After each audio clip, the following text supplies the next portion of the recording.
दोस्तों नमस्कार। इस वक्त हम मौजूद हैं आजमगढ़ ज़िले में और आपने एक खबर देखा होगा जो पोस्ट किया था मैंने। उसमें एक सूबेदार पद पर कार्यरत जवान एक्सीडेंट दुर्घटना हो जाती है 14 मई को और इनकी 10 दिनों के बाद 24 तारीख यानी कल की डेट में इनकी मौत हो जाती है हॉस्पिटल में।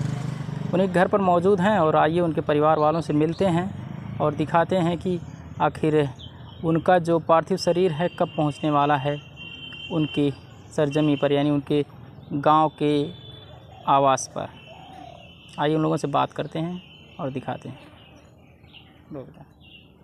अभी हमारे साथ उस सैनिक के बेटे हैं और आपको पूरी घटना की हम जानकारी दें। क्या नाम बाबू आपका? मेरा नाम आदित्य है। आदित्य, कैसे क्या घटना हुई थी? घटना ये हुई थी कि सुबह 5:30 बजे पापा नॉर्मली कॉल करते हैं, तो माँ से वीडियो कॉल किया। उसके बाद मेरे से बात की, मेरी पढ़ाई लिखाई के बारे में पूछा। उसके बाद उनको उस दिन तवांग जाना था, तवांग के साथ ऊपर मॉक ड्रिल के लिए। अच्छा। तो ऑपरेशन सिंदूर चल रहा था, तो उसी के दौरान मॉक ड्रिल होती है ना, तो उसके लिए जा रहे थे। तो वो अपनी कंपनी को लीड कर रहे थे, जिप्सी में आगे बैठे थे, उनका ड्राइवर भी साथ था। तो लगभग 8:20 के करीब उन्होंने मम्मी ने उनको कॉल किया, तब वो नाश्ता कर रहे थे। तब उन्होंने बात में बाकी अपने बोला कि और सब ठीक है। तो उन्होंने मतलब उनकी कंपनी के जूनियर्स ने कहा कि हाँ सब ठीक है साहब, चलते हैं अब। तो फिर क्या हुआ कि 8:30 बजे के बाद मम्मी ने एक बार और कॉल लगाया, लगभग 9 बजे के करीब।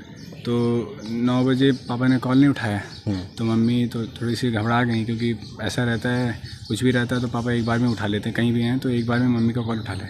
तो 9 बजे लगाया, 10 बजे लगाया, 11 बजे लगाया। हम लोग 12:30 स्कूल से आ जाते हैं। तो उसके बाद क्या हुआ कि फिर जब मैं आया तो उसके बाद मम्मी ने फिर उस दिन थोड़ी टेंशन में थी, वो घबरा गई थी। मैं बोला क्या हुआ, तो बोले कि पापा फ़ोन नहीं उठाना। बोला ऐसे ही होगा, कुछ आज जा रहे होंगे कहीं। तो फिर उन्होंने 2:50 पे लगभग कॉल आया कि साहब को चोट लग गई, लैंडस्लाइड हो गया। तो वहाँ के एसएम ने, मतलब पापा के यूनिट के एसएम ने कॉल किया था और फिर यही बोला कि चोट लग गई। उसके बाद मम्मी बहुत घबरा गई और वहीं पर जबलपुर में पोस्टेड मेरे अंकल हैं, नायक अजीत हैं, सीएमपी में ही हैं। फिर हम उनके पास गए तो उन्होंने फिर कॉल लगाया, कंट्रोल रूम से कॉल लगाया, पूछा कि क्या हो गया। तो उन्होंने बताया कि हाँ ठीक है साहब, तो ठीक है, ज़्यादा चोट लगी नहीं है, ठीक है। उसके बाद क्या हुआ कि अगले ही दिन मम्मी, मेरी बहन और अंकल, अजीत अंकल, वो गुवाहाटी के लिए चले गए। तो वहाँ पहुँचे तो वहाँ पर 151 बेस हॉस्पिटल, ये मेरे अंकल भी वहाँ चले गए थे। अच्छा, आइए।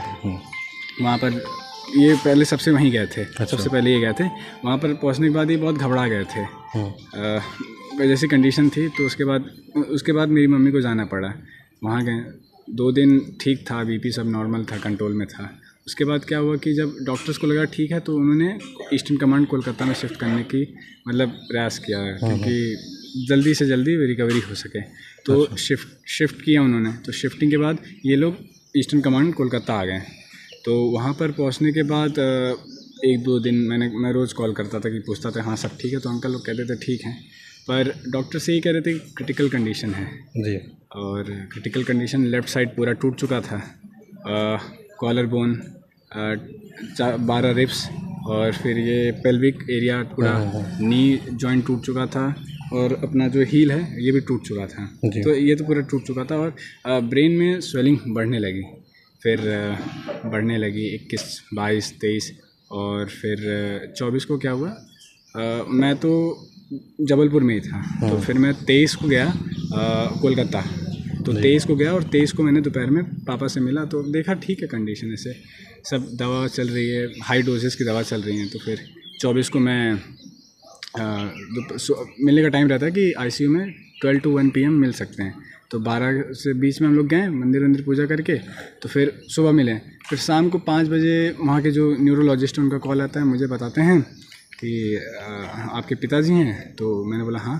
बोले कि क्या है कि अभी क्रिटिकल कंडीशन है, उनका एक एक क्षण अभी बहुत कीमती है, तो या तो आज शाम या तो कल सुबह। तो ये उन्होंने बोला, मेरी बहन बगल में खड़ी थी तो मैंने फ़ोन काट दिया, बोला सब ठीक है।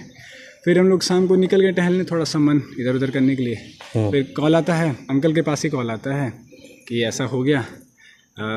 7 बजे उनकी जो ब्लड प्रेशर था वो बहुत डाउन जाने लगे। तो डॉक्टर्स ने 7 से CPR देना शुरू किया, इलेक्ट्रिक CPR दिया। 7 से 7:20 तक उन्होंने CPR दिया।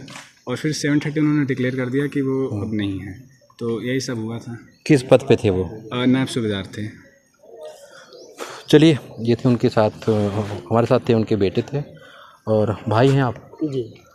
अब बॉडी अभी आने वाली है, कहाँ तक पहुँची है, कुछ सूचना है? अभी रनवे पे थी बॉडी, वहाँ से फ्लाइट निकलने बाबतपुर से? नहीं, कोलकाता से। अच्छा, कोलकाता से। अभी बाबतपुर पहुँचने वाले हैं। और अंतिम संस्कार कहाँ पे हो गई है? ये दुर्वासा हमारे दुर्वासा धाम। जी। चलिए दोस्तों, आगे के वीडियो के लिए आप कंटिन्यू बने रहिए।